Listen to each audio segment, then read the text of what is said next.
Salam sejahtera, terima kasih karena bersama dengan saya di Nazilin Unity Channel.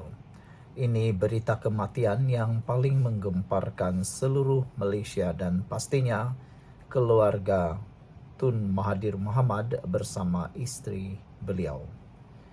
Muhammad Hashim Ali diberitakan meninggal dunia.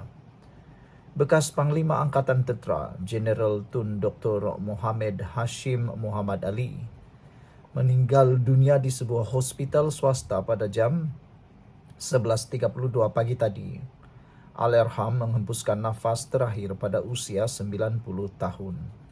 Perkara itu disahkan oleh Panglima Angkatan Tentera Jeneral Tan Sri Muhammad Nizam Jaafar kepada bernama. Allahyarham merupakan adik kepada Tun Dr. Siti Hasma, iaitu isteri bekas Perdana Menteri Tun Dr. Mahathir Mohamad. Allahyarham dimasukkan ke ward kecemasan Ahad lepas kerana mengalami pendarahan di kepala. Muhammad Nizam berkata jenazah akan dimandikan dan disembayangkan di Masjid Khalil Al-Walid, Kementerian Pertahanan di sini sebelum dibawa ke tanah perkuburan Raudatul Sakinah di Sungai Besi untuk disemadikan dengan penuh adat ketenteraan. Semoga Allahyarham dicucuri rahmat dan ditempatkan bersama orang-orang beriman. Muhammad Nizam berkata beliau pernah menjadi ID Camp atau juru iring edisi kepada Muhammad Hashim sebelum Allahyarham bersara. Muhammad Hashim menyertai Angkatan Tentera Malaysia pada 1957 dengan menggalas pelbagai jawatan sebelum dilantik sebagai Panglima Tentera Darat pada 1985 dan kemudian sebagai Panglima Angkatan Tentera ke-9 pada 1987. Beliau bersara pada April 1992.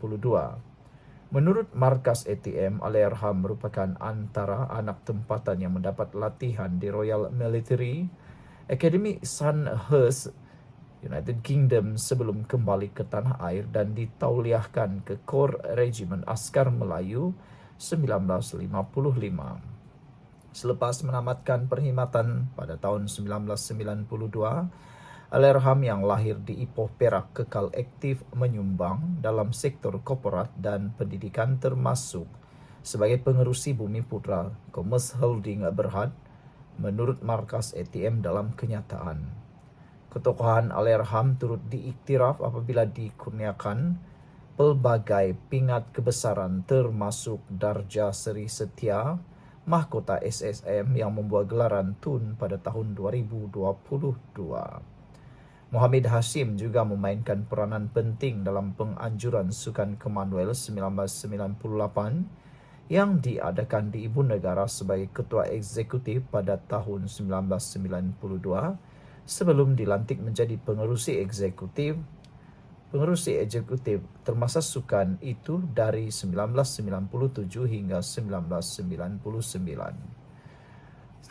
Sekian dulu untuk kali ini, tapi sebelum itu izinkan dulu saya berkongsi dengan anda semua. Ini ialah terapi imun Transfer Factor for Life. Terapi imun yang meningkatkan daya imun badan kita sehingga 400%. Secara umum dan ringkasnya, apabila imun badan kita lemah, bodoh dan tidak seimbang, kita kena penyakit dan tidak sembuh daripada semua jenis penyakit. Terapi imun ini mengajar, mendidik dan menguatkan serta menyeimbangkan imun badan kita. Apabila imun badan kita sudah jadi kuat, bijaksana dan seimbang, imun badan kita yang akan menghancurkan semua penyakit, menghapuskan semua penyakit yang ada dalam tubuh badan kita. Cepat dapatkan produk hebat ini melalui nombor telefon saya yang tertera. Produk ini lulus KKM, halal dan diperakui oleh dokter-dokter di seluruh dunia.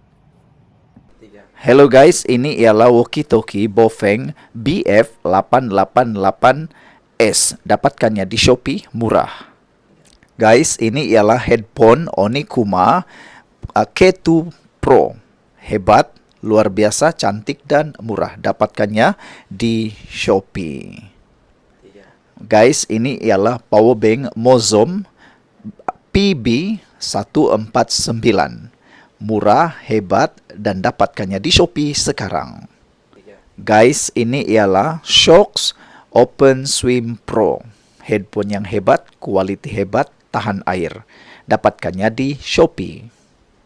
Guys, ini ialah headphone One Audio E70 Fusion. Dapatkannya di Shopee, murah sekarang. Salam sejahtera, terima kasih karena bersama dengan saya di Nazlin Unity Channel. Rafizi akhirnya bersuara berkait dengan keadaan semasa dalam Parti Bersatu yang bergolak. Sebenarnya saya tertarik dengan apa yang Rafizi akan komen. Karena Rafizi sebahagian daripada orang yang dikhianati oleh Parti Bersatu. Bersatu bergolak, Rafizi beri analogi kucing oren gemuk. Enggan mengulas lanjut mengenai pergolakan yang melanda Bersatu, ahli Parlimen Pandan Rafizi Ramli bagaimanapun menggunakan analogi daripada video kucing oren gemuk bagi menggambarkan kontroversi tersebut. Kata Rafizi, saya tak nak ulas Bersatu bergolak. Jadi saya kongsi video kawan saya, seekor kucing oren gemuk. Dia ada 2 video. Satu pasal perangai ahli politik, yang kedua pasal setia kawan dalam politik. Moga ini menjadi pengajaran kepada semua dan kredit kepada kucing oren gemuk, katanya dalam hantaran video di Facebook hari ini. Dalam video pertama menyaksikan seekor kucing oren gemuk bersama seekor kucing yang bersembunyi di sebalik pokok selepas memasang perangkap tertentu terhadap haiwan lain. Kucing oren gemuk itu antara lain meletakkan kulit pisang di tengah jalan, hingga menyebabkan seekor lembu terpijak dan terjatuh akibat licin. Kucing oren gemuk pula bersama harimau terus ketawa melihat insiden menimpa lembu berkenan. Tikus, babi, dan musang turut menjadi mangsa kenakalan kucing oren gemuk yang begitu seronok melihat haiwan lain ditimpa kecelakaan. Namun, perlakuan kucing oren gemuk diperhatikan seekor katak yang marah dengan perangai kucing itu. Katak kemudiannya menjatuhkan sarang lebah dari atas pokok tempat kucing dan harimau berselindung. Kedua-dua watak jahat kemudiannya diserang segerombolan lebah, menyebabkan mereka cedera disengat.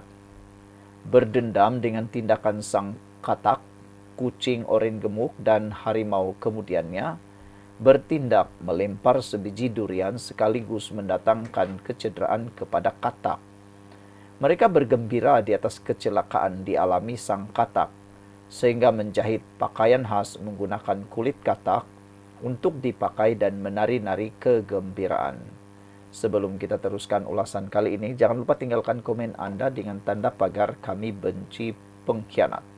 Sebelum itu, izinkan dulu saya berkongsi kepada Anda semua. Ini ialah terapi imun Transfer Factor for Life. Terapi imun yang meningkatkan daya imun badan kita sehingga 400%. Secara umum dan ringkasnya, apabila imun badan kita lemah, apabila imun badan kita bodoh, apabila imun badan kita tidak lagi seimbang dan kuat, kita kena penyakit dan kita tidak sembuh daripada penyakit, dan penyakit berakar di dalam tubuh badan kita, bersarang dalam tubuh badan kita. Terapi imun ini mengajar, mendidik, dan menguatkan imun badan kita, serta menyeimbangkannya. Apabila imun badan kita sudah jadi kuat, bijaksana, dan seimbang, imun badan kita itulah yang akan bertindak menghapuskan semua jenis penyakit yang ada dalam tubuh badan kita. Cepat dapatkan produk yang hebat ini melalui nomor telepon saya yang tertera. Produk ini lulus KKM, halal, dan diperakui oleh dokter-dokter di seluruh dunia. Mungkin ini jawaban yang Tuhan hantar untuk masalah kesehatan Anda hari ini.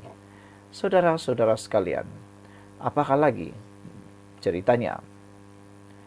Kisah ini menggambarkan, memberi gambaran bahwa watak individu yang jahat, yaitu kucing oren gemuk, yang berselindung di sebalik kekuasaan individu lain, yaitu harimau, dan mereka mengkhianati atau menjatuhkan individu-individu lain.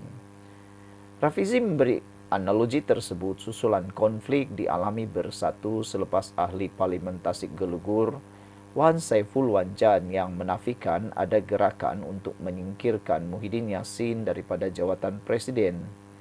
Sebaliknya menjelaskan, akuan berkenan SD yang ditandatangani 120 ketua bahagian parti itu sebenarnya untuk menyatakan sokongan terhadap pelan peralihan kuasa yang dipersetujui tahun lalu. Wan Saiful turut mendakwa wujud salah laku membabitkan dua pemimpin parti, yaitu Azmin Ali dan Tun Faisal Ismail Ali termasuk ugutan fizikal serta perang cyber. Menyasarkan Azmin, Wan Saiful malah berkata hubungannya dengan Setiausaha Agung Bersatu itu kejap panas kejap sejuk sejak tahun lalu, dipercayai berkaitan skandal video pada tahun 2019 yang mengaitkan bekas timbalan Presiden PKR itu. Sementara itu, dalam video kedua dikongsi Rafizi, menyaksikan kisah seekor kucing oren gemuk yang baik hati membantu seekor rusa yang cedera. Dia menyelamatkan dan menjaga rusa tersebut sehingga sembuh daripada kecederaan yang dialami, termasuk memberi makan dan minum. Kucing oren gemuk kemudiannya meminta rusa supaya mengajak kawan-kawan atau keluarga rusa yang lain untuk bersama mereka. Si kucing kemudiannya meraihkan sekumpulan rusa dengan jamuan dan minuman keras sehingga mabuk tidak sedarkan diri. Di sebalik kebaikan kucing oren gemuk itu rupanya terselindung niat yang jahat. Sekumpulan rusa akhirnya menjadi mangsa si kucing. Kulit rusa dijadikan pakaian dan daging rusa menjadi santapan kucing oren gemuk. Kisah itu memberi gambaran betapa wujudnya watak individu yang memperlihatkan kebaikan. Namun di sebalik kebaikan untuk dia mempunyai niat tidak baik dan menunggu waktu yang sesuai untuk menikam orang yang memberi kepercayaan kepadanya. Sekian untuk kali ini, jangan lupa tinggalkan komen Anda. Bye-bye.